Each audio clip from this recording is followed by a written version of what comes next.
আসসালামু আলাইকুম। ঠিক ভোর ৪টা। তখন গোসল করে এসে মাথা মুছে নিচ্ছি।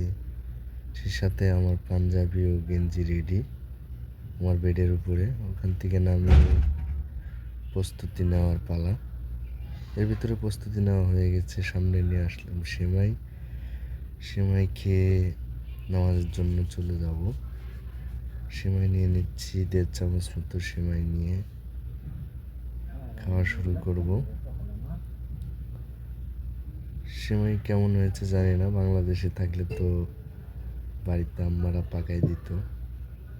শুরু করে দিলাম সেমাই খাওয়া। সেমাইটা কিন্তু অনেক সুন্দর হয়েছিল, অনেক মজার ছিল সেমাইটা।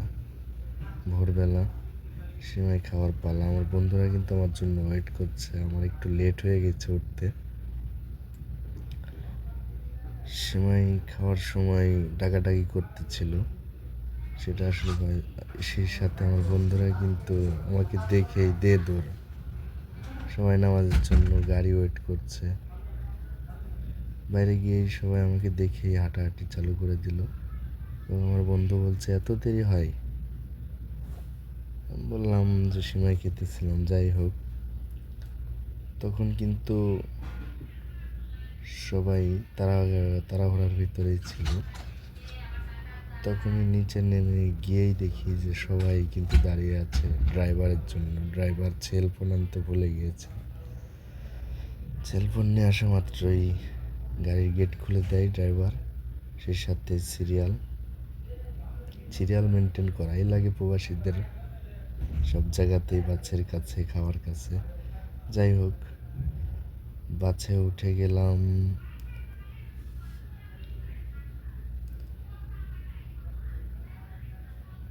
বাসে উঠতেই দেখি সব আমার বড় ভাইগুলি সবাই কিন্তু সামনের দিকেই বসা। সবাই আমার ভিডিও দেখে হাসাহাসি করছিল যে ভোরবেলায় ঘুম থেকে উঠতে এত লেট হয়, তারপর আবার ভিডিও। এই যাই হোক, সব কিছু রেডি করতে আসলে সময় লাগে। সে সাথে বাসে উঠে পড়লাম। কিছুক্ষণের মধ্যে বাস ছেড়ে দেবে। সবাই এসে রেডি হয়ে গেছে প্রায়।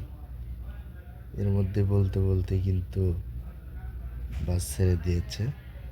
চলে যাচ্ছি নামাজ পড়ার উদ্দেশ্যে। আসলে আজকে আমাদের নামাজটা হবে জেদ্দা হতে। ফাইনালি চলে আসলাম মিকাতে। জেদ্দা হতে মক্কার যে মিকাত, সেই মিকাত শরীফে আমরা নামাজ পড়বো আজকে ইনশাল্লাহ।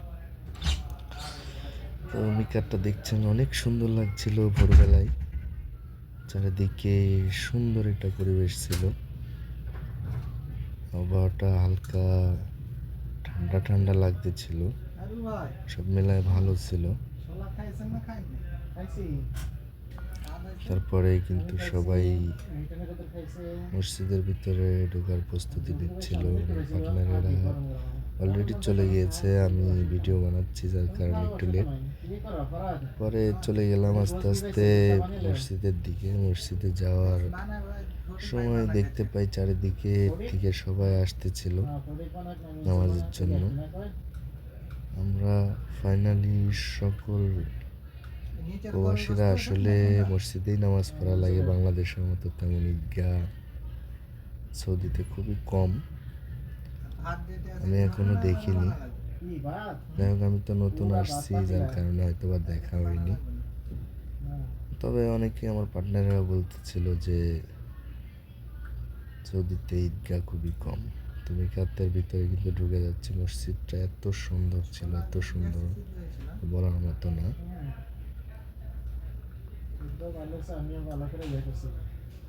সবাই যখন মসজিদের ভিতর প্রবেশ করে, এত সুন্দর একটা পরিবেশ, কি বলবো, বলার ভাষা নেই। এর ফাঁকে কিন্তু আমরা ফজরের নামাজ শেষ করে আমি আর আমার বন্ধু একটু চা খাওয়ার পালা। চা খেয়ে নিচ্ছি, কারণ ঈদের জামাত শুরু হবে কিন্তু 6:30টায়। আমরা নামাজ শেষ করে ফেলি 6টার সময় ফজরের নামাজ। তো একটু চায়ের ফাঁকে মসজিদের সামনে নিয়ে সুন্দর একটা পরিবেশের মধ্যে চা খাওয়া শেষ করেই কিন্তু ঢুকে পড়েছি নামাজ। এর ভিতরে কিন্তু ঈদের নামাজ হয়ে গেছে, ভিডিওটা শ্যুট করতে পারিনি ঈদের নামাজ, যেহেতু নামাজে প্রচুর মানুষ ছিল। এখন কিন্তু খুতবার সময়, খুতবা চলছে। খুতবা শেষ করেই কোলাকুলির আমেজ বাংলাদেশে হয়তো আরও বেশি হতো, এখানে একটু কম, পরিচিত কম। তো কোলাকুলি সেরে নিয়েই সবাই কিন্তু বাসের জন্য বাসকে আবার রওনা হয়ে গেলাম। এবারে কিন্তু চলে আসবো আমাদের ভিলাই। বাসটা অনেক গতিতেই ছিল। চলে আসলাম ফাইনালি রান্নাঘরে। এসেই রান্নাঘরে কিন্তু ভাত বসাই দিয়েছি আমি। আমার এক পার্টনার কিন্তু এই পাশের দিকে আছে, যেটা ভিডিও শ্যুট করতে পারিনি, উনি কিন্তু পোলাও বানাচ্ছে। তো বন্ধুরা, কেমন হয়েছে ভিডিও সবাই জানাবেন। ধন্যবাদ সবাই।